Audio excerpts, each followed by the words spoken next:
Hello বন্ধুরা, কেমন আছো তোমরা সবাই? আশা করছি সবাই অনেক ভালো আছো। আর আমি এখন থেকে শর্ট ব্লগটাই বেশি তোমাদের সাথে শেয়ার করছি, বড় ব্লগ তো শেয়ার করাই হয় না। তবে আজকে একটা বড় ব্লগ ভেবেছি তোমাদের সাথে শেয়ার করব। এখন ওই বিকাল 4:30 মতো বাজে। এখন বাবুকে নিয়ে একটু বেরিয়েছি আমাদের পাড়ার এই রাস্তার দিকে। আমাদের এই সময়টা হচ্ছে ঘুমানোর টাইম, কিন্তু ও এই টাইমটা একদমই ঘুমোতে চায় না, সেই জন্য আমিও একদম হাল ছেড়ে দিয়েছি।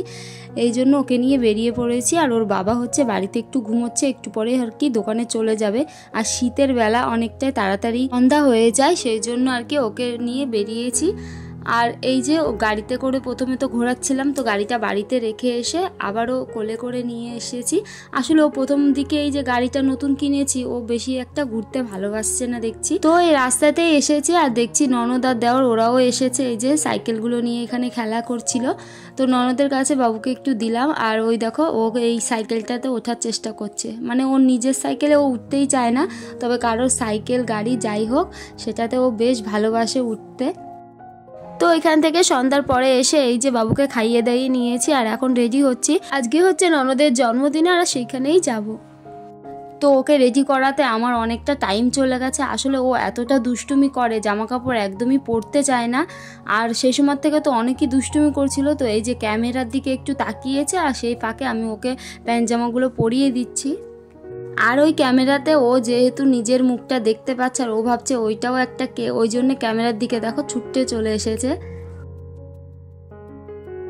তো এই যে কাকির সাথে এই যে বেরিয়ে গেছি, আমি অনেকটা সকাল করেই গেলাম আর কি ওদের বাড়িতে, আর সকাল করেই চলে আসব। ওই বেশিক্ষণ লাগেনি, 5 মিনিট মতো লাগে ওদের বাড়িতে আসতে। তো এই যে চলে এসেছি ওদের বাড়িতে দেখতে দেখতে। আর দিয়ে দেখছি যে এই যে বেলুন দিয়ে ডেকোরেশন করা হয়েছে। আর এটা হচ্ছে আমার একটা ননদ, আর ওরই বোনের কিন্তু জন্মদিন আজকে। আমি সবার আগে একটু সকাল করেই এসেছি, কারণ সবার আগেই বাড়িতে চলে যাব। বাবুর একটু সর্দি লেগেছে, সেই কারণে কিন্তু সকাল সকাল করে বাড়িতে চলে যাব।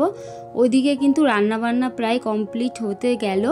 আর এইখানে সবাই মিলে আমরা মোটামুটি কয়জন এসেছি, বাইরের লোক এখনো আসেনি। তো এই যে ঘরের পেছন দিকটাতে এই যে চেয়ার টেবিল পাতা হচ্ছে, এখানে কাকা চেয়ার টেবিলগুলো পেতে দিচ্ছে।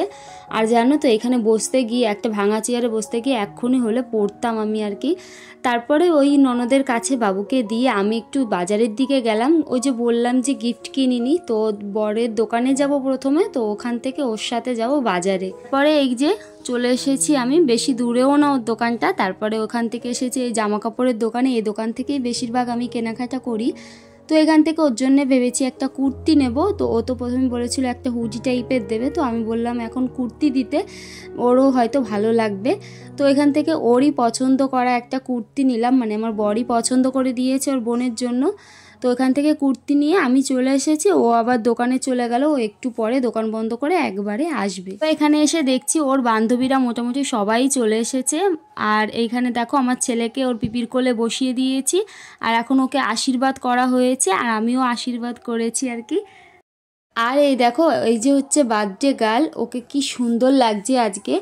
আর এইখানে দেখো আমার দিদি শাশুড়িও এসেছে, ওকে আশীর্বাদ করে নিল। তো উনি তো সেই সময় আসেনি যখন আর কি আমরা আশীর্বাদ করছিলাম, তো এখন এসেছে। আর এখন এই যে কেক কাটা হচ্ছে।